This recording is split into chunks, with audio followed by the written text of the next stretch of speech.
Zee 24 तास एक पाऊल पुढे। निवडुंगा विठोबा मंदिरात तुकोबांच्या पालखीचं दर्शन घेण्याकरता पुणेकरांची गर्दी उसळली असून तेथील सुरक्षा व्यवस्थेचा आढावा घेतला आमचे प्रतिनिधी स्वानंद कुलकर्णी यांनी।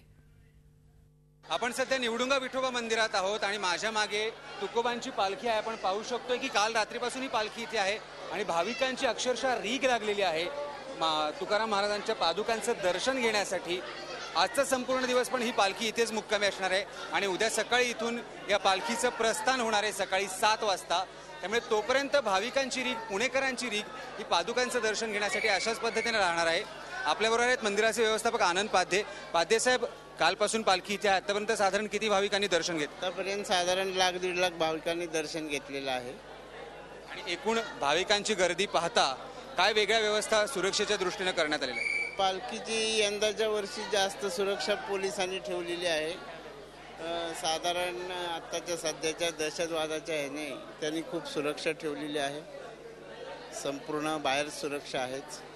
आणि सर्वसामान्यांबरोबरच आणखीन कुठल्या महत्त्वाच्या व्यक्तींनी माऊलींचं दर्शन घेतलं? महत्त्वाचे म्हणजे सकाळी दत्ता मेघे मंत्री आपले ते आलेले होते। नंतर मागाशी खासदार संजय राऊत येऊन गेले।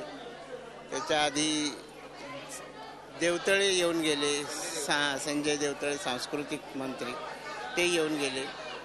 बाकी मग पोलीस आयुक्त येऊन गेले, पोलीस उपायुक्त येऊन गेले, CIDचे GID येऊन गेले।